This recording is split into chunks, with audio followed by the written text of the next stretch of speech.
Salut à tous, j'espère que vous allez bien. Aujourd'hui, vidéo très importante puisque ça y est, on est passé au-dessus de la ligne bleue juste ici, ce qui signifie qu'on est enfin entré dans une phase qui pourrait correspondre à la altcoin season. Dans cette vidéo, on parlera donc du Bitcoin, de ce qui pourrait se passer pour la suite dans les prochains jours, voire les prochaines semaines. On parlera aussi de l'Ether qui se débrouille plutôt pas mal en ce moment. Et on ira voir en fin de vidéo quelques crypto-monnaies que je surveille en ce moment et qui peuvent être très importantes à connaître dans les prochains jours si on a notre fameuse alt season qui arrive. En ce moment, je suis en train de faire le tri sur plusieurs altcoins et aujourd'hui, je vais vous présenter une partie de mes recherches. Donc surtout, restez bien jusqu'à la fin de la vidéo pour ne pas rater le plus important.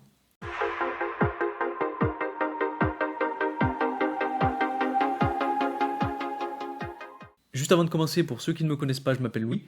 Je vous partage 2 fois par semaine mon analyse sur le marché des cryptos. Et puis petite nouveauté, j'ai créé un compte Instagram sur lequel je vais vous partager des formats un petit peu plus courts pour changer un petit peu de YouTube. Et puis pourquoi pas vous partager quelques vidéos en exclusivité. Donc pour ceux que ça intéresse, je vous mets le lien de mon compte en description. Donc n'hésitez pas à aller me suivre sur Instagram pour plus d'exclusivité. Alors commençons directement par l'analyse de la courbe d'évolution du prix du Bitcoin. Donc là, pour le coup, vous voyez que je suis sur des chandelles journalières. Et donc, ce qu'il faut remarquer en ce moment, c'est que depuis qu'on a eu l'arrivée des ETF Bitcoin Spot, on a eu notre belle chandelle rouge qui nous a sorti de ce canal haussier en orange. Et juste après, on a eu plusieurs chandelles à la fois vertes, rouges. Et en fait, on est plus ou moins revenu dans notre canal latéral situé entre cette ligne et cette ligne. Vous voyez, le prix était venu tester pas mal de fois justement ce niveau de résistance pour le casser à la hausse, et maintenant on est revenu dans ce canal latéral. Donc pour ceux qui ont vu mes précédentes vidéos d'analyse de marché, vous savez que tant qu'on passe pas en dessous de ce niveau et de ce niveau aux alentours de 37 38 000 dollars et de 40 000 dollars, on est toujours bon. Il y aurait potentiellement moyen qu'on continue de corriger et que, vous voyez, on soit dans une espèce de canal latéral et qu'on continue d'évoluer justement dans ce canal pour laisser place notamment aux altcoins et justement arriver dans cette fameuse alt season. Alors bien entendu, le prix peut tout à fait corriger encore plus et aller chercher justement ce niveau de support autour de 38 000 pour ensuite avoir un rebond. Mais vous voyez, attendez, je vais faire un petit peu de ménage. Si on part sur des chandelles hebdomadaires, il y a quelque chose à voir qui est assez important, c'est que, bon, on pourrait potentiellement tracer un espèce de triangle. Attendez, je vais aussi enlever quelques indicateurs. Voilà. Et voilà. Donc ce que je voulais vous montrer, c'est que sur des chandelles hebdomadaires, on peut potentiellement tracer quelque chose comme ceci avec une espèce de triangle dans lequel le prix se trouve depuis maintenant 1, 2, 3, 4, 5, 6, 7 semaines. Et si on essaie de tracer le mât du drapeau, vous voyez qu'on peut potentiellement tracer un drapeau comme ceci. Et donc généralement, quand on a des drapeaux comme celui-ci, ce qu'on fait, c'est qu'on reporte le mât sur la fin du drapeau. Et vous voyez, ce qui est très intéressant, c'est que le haut justement de cette ligne arrive pile poil sur le niveau de résistance autour de 61 000 dollars. Et en fait, ce niveau de résistance est ultra important puisque vous voyez, c'est le niveau de résistance auquel le prix est venu se heurter lors de la première jambe haussière du dernier bull run. Donc c'est un point qui est très important et si on y arrive avant le halving, alors ça peut être très bon signe. Par contre, vous savez tout à l'heure, je vous parlais de alt season, donc il se pourrait tout aussi bien qu'on ait de la correction et que justement pendant cette correction, on ait notre alt season et que ensuite justement le prix continue d'évoluer à la hausse et aille chercher petit à petit ce niveau-là. Donc pour ce qui est du Bitcoin, ça ne m'étonnerait pas qu'on continue à avoir un petit peu de correction sur le prix, à voir comment on va sortir justement de ce triangle sur des chandelles hebdomadaires. Si on en sort à la hausse et qu'on vient chercher très rapidement le niveau des 61 000 dollars, alors on n'aura pas forcément, je pense, de alt season. On l'aura peut-être après, une fois qu'on sera venu chercher ce niveau de résistance qui sera très fort. Mais par contre, si on a de la correction sur le prix et qu'on vient petit à petit chercher donc, ce niveau de support autour de 38 000 dollars, alors je suis quasiment sûr qu'on aura une alt season, puisque je vous le rappelle, généralement les liquidités partent sur Bitcoin en premier, ensuite elles se déversent sur Ether, qu'on a vu d'ailleurs Ether. J'en parlerai tout à l'heure, mais vous voyez, Ether qui a super bien performé, contrairement au Bitcoin sur les dernières semaines, et notamment suite à l'arrivée des ETF Bitcoin. Et donc ensuite, une fois que c'est passé sur Ether, ça continue à se déverser petit à petit sur les autres altcoins, jusqu'à finir sur les shitcoins. Donc justement, la transition est toute trouvée. Si on passe sur Ether et qu'on revient sur des chandelles journalières, vous voyez que là, on a quelque chose qui est là aussi assez propre, puisque justement, on avait ce canal haussier que j'avais tracé en orange. Vous voyez, le prix a bien évolué dans ce canal et on en est sorti assez récemment.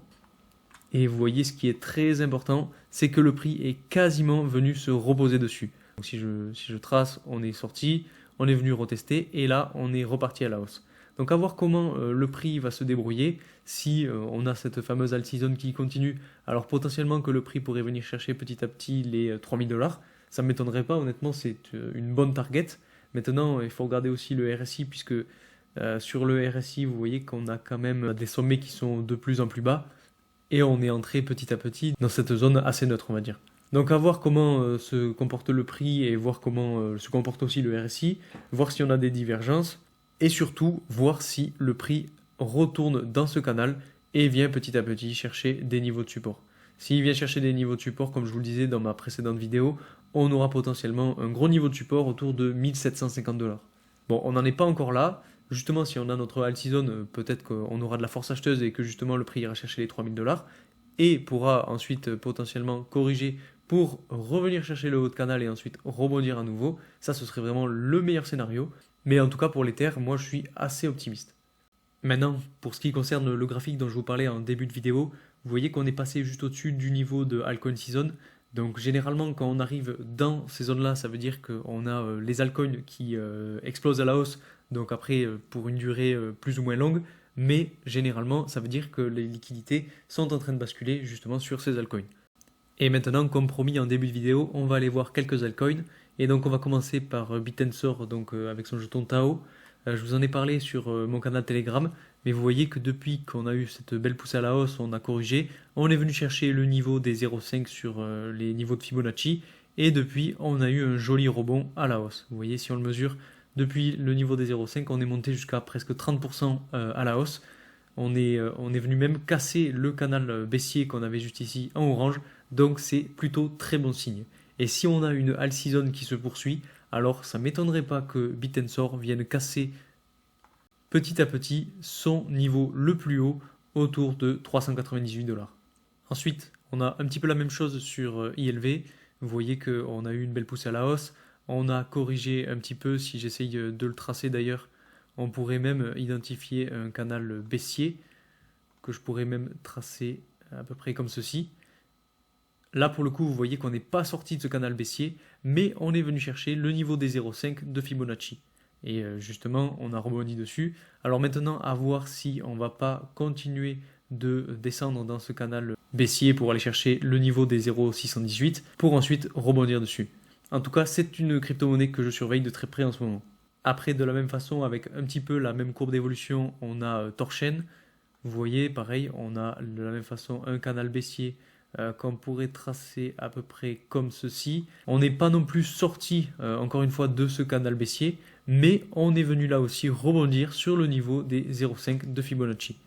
Donc comme pour ILV, soit on arrive petit à petit à casser à la hausse et à retourner chercher des nouveaux sommets avec justement cette alt season, soit on a encore un petit peu de temps de correction, on va chercher le niveau des 0,618 pour ensuite rebondir.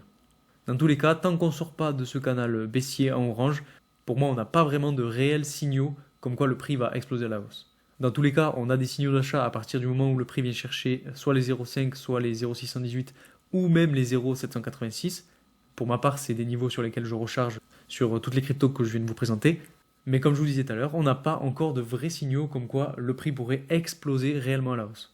Ensuite, une autre crypto-monnaie dont je vous ai déjà parlé en vidéo et qui n'est pas très connue, c'est la crypto-monnaie Atom. Vous voyez, si là aussi on trace les niveaux de Fibonacci, on a quelque chose qui est assez intéressant puisque le prix est actuellement en train de flirter avec le niveau des 0,5 de Fibonacci. Donc à voir comment ça va se dérouler. Si on essaye de tracer un canal baissier, bon là c'est assez compliqué, il n'y a pas vraiment de canal qui s'est réellement formé. On a certes une correction qui d'ailleurs si je le mesure est assez forte puisqu'on est presque à 50% de correction. Donc à voir comment ça se déroule, mais ça ne m'étonnerait pas de voir le prix rebondir soit autour de ce niveau de 0,5, soit autour du niveau de 0,618. On a ensuite un petit peu la même chose sur Render. Donc de la même façon, si je trace les niveaux de Fibonacci, vous voyez que là, on est venu chercher plusieurs fois le niveau des 0,5. On est même venu chercher le niveau des 0,618 juste ici le 8 janvier. Et on a rebondi. Bon là, vous voyez, on est un petit peu dans une espèce de canal latéral dans lequel le prix est en train de se chercher. Mais si on rebondit justement comme on l'a ici et qu'on a notre all season, ça m'étonnerait pas là aussi qu'on vienne rechercher les plus hauts sommets. Donc voilà pour ces quelques cryptos. Honnêtement, vous voyez, c'est un petit peu, on va dire, un coup de poker, mais qui est plus ou moins mesuré, puisque si on entre bel et bien en all season, toutes les crypto-monnaies dont je viens de vous parler pourraient potentiellement exploser à la hausse. Ce sont des crypto-monnaies qui ont d'assez bon potentiel et qui peuvent donc faire gagner de l'argent. Donc honnêtement, je suis de très près ce graphique-là, mais bien entendu, comme je vous le disais en début de vidéo, si on a un Bitcoin qui évolue à la hausse, alors il faudra attendre un petit peu avant d'avoir notre all season. Mais par contre, si on a un Bitcoin qui corrige et qui vient chercher petit à petit des niveaux de support comme celui autour de 40 000 ou même encore plus bas celui des 38 000 $, alors je pense honnêtement qu'on pourrait avoir notre fameuse all season. Et puis dans tous les cas, si on a un Bitcoin qui corrige, ce sera toujours bien pour venir recharger sur ces niveaux-là. Je pense qu'avant le halving, on va beaucoup se chercher sur le Bitcoin. Donc ça risque d'être assez intéressant. Mais pour l'instant, moi, honnêtement, je me focalise plus sur les altcoins. Je sais pas si vous avez vu, mais je les ai triés en plusieurs couleurs, en plusieurs catégories. Et vous verrez, c'est assez intéressant. Et justement, par rapport à ça, je suis en train de vous préparer une assez grosse vidéo. Donc si jamais ça vous intéresse, n'hésitez pas à vous abonner. Dans tous les cas, j'espère que cette vidéo vous aura plu. C'était une vidéo assez courte, mais c'était juste pour vous faire un petit point sur ce qui va se passer dans les prochains jours, les prochaines semaines et ma vision des choses sur justement cette potentielle all season. N'hésitez pas à me dire si vous n'êtes pas du tout d'accord. N'hésitez pas aussi à me dire si vous êtes d'accord, justement ça fait toujours plaisir. Et puis si vous aimez toujours autant mon contenu, n'hésitez pas à mettre un maximum de likes sur cette vidéo et de commentaires. Ça soutient énormément la chaîne, donc un grand merci à vous. Donc c'est tout pour aujourd'hui, je vous remercie encore pour votre soutien et je vous dis à très vite pour une